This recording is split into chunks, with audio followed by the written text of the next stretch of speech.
Hi, all of you bold, beautiful, and brilliant, highly evolved souls. I am Davina, and today's topic is the narcissist's blame shifting game. Lately, I have becoming more and more aware of the self-blame that goes on in my head, pretty much whenever I am suffering or in emotional pain. The first two reactions seem to be the shame and the self-blame, that it's my fault that I'm suffering and that I must have did something wrong to deserve that suffering. So it's the self-blame, and what I'm kind of unraveled from there um, was a real realization of how my mother would have blamed me for anything and everything because she was a narcissist and unable to accept accountability for her behaviors, for her unhealthy behaviors. And I used to nanny for a woman who was also narcissistic. And I saw this pattern. And yeah, as I look back now, it's just becoming more and more clear how she would also blame shift onto her daughter to make her daughter feel that it was her fault, that she was doing something wrong or that she was wrong. So again, like giving the child the guilt and the shame. For example, I remember one day um, the mother had been getting the child ready to go to a music class in the morning, and she had let her child, I think this is what happened. She let her child sleep in a little bit longer because she needed the rest or whatever, but then was hurrying her to get ready for the music class. And the little girl was like, I don't know. I think I want to wear, she's a toddler. So she's like, I want to wear my red socks. No, I think I want to wear my purple ones. And then, no, I think I'll wear my red ones instead. So, the socks are coming on and off. And, of course, it takes forever to get a toddler out the door. And the mother, um, like says in this really angry kind of contempt, there's anger and contempt, and it's like she said, you're being unreasonable. And like shifting that blame onto the child, and I can see now looking back that at that moment the mother was experiencing that shame coming up, feeling like, she was feeling maybe, I'm getting this wrong, or I'm failing, or I'm not a very good parent, or whatever that parents do experience, right? But instead of saying, I'm sorry, Naya, let's take our time here. It's okay if we're late, you know, um, I'm sorry, I'd let you sleep in, and maybe that was not the greatest idea because now I'm rushing you. And, she could have just apologized in the moment, admitted to her shortcomings.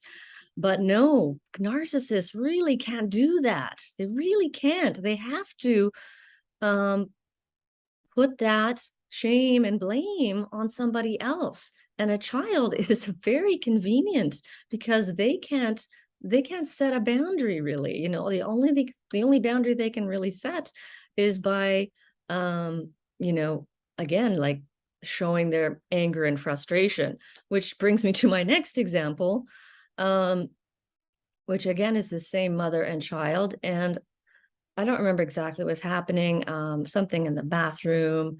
And the mother had misattuned to the child. Like she was upset about something or frustrated about something. And a healthy person, a healthy parent would just say, seems like you're feeling frustrated about that, I can see you're, trying to get your little ducky into the bus and it's not fitting. That seems frustrating. How can I help? Or do you need some help?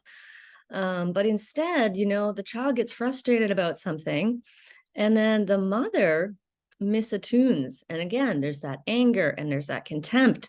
And they're kind of like, come on. She's like, come on, Naya, or something like, why, like, why are you feeling like, why are you bothering me? Or, like, it's that kind of tone, like, what's your problem kind of tone. Um, and then, you know, the child reacts in of course, in more anger and frustration, because now she's in pain, she's in emotional pain from what was happening. And now she has a mother who's misattuning to her. And so she's gonna, like, she starts screaming, right? And that's the only way that she knows how to fight, is to like scream, or maybe, maybe she like, even tries to maybe kick her mom, or, like kids do that because they're that frustrated at their parent for misattuning to them. Um, and so she starts screaming, and then the narcissistic mother says, "Why are you screaming like a banshee?" So now it's doubled, right? She's not only misattuned, but now she's also blaming the child, saying, it's your fault. I didn't do anything wrong here. So why are you screaming? Making it again look like it's the child's fault. The child is in the wrong. And the mother gets away scot-free. That is the narcissist blame shifting game. They will take no accountability for their actions. I think it's probably very rare that they will say, "I'm sorry," in a very sincere way. They might say, "I'm sorry," in order to sort of keep you hooked on. They know when you start to slip, and then they'll be like, "Oh, I'm so sorry, and I'll change." And they might change a teeny bit and then go back to their old ways. But basically, the narcissist does not change. They are like stunted as a 2-year-old. And what I realized more too is this mother that I'm talking about, she is in a flashback, right? She is experiencing her child as her narcissistic parent. And instead of, like, we all have our fight, flight, fawn, freeze type, our kind of main type, and hers is the fight type. So she's imagining like she's fighting her narcissistic parent, because she's like in that she's like, she's done a time travel to when she's a child, and she's re-experiencing this sort of difficult, quote unquote, troublesome person, which she sees her child as her own parent. Yeah, and I'm seeing that more and more as I nanny too, that a parent really just sees their child as their own parent. It's a real mess out there, I tell you. Yeah, so one thing that I'm finding that's working for me, with this shifting the blame back on, I think it's the only way. I think it's Pete Walker that talks about this in his book, the Tao or Tao, or whatever you pronounce that, of the Tao of fully feeling. He talks about moving from blame to forgiveness, that you can't skip that blame and anger part. You can't just go, "Well, they did the best they could, and now I forgive them." You got to go through the anger and the blame and the grief.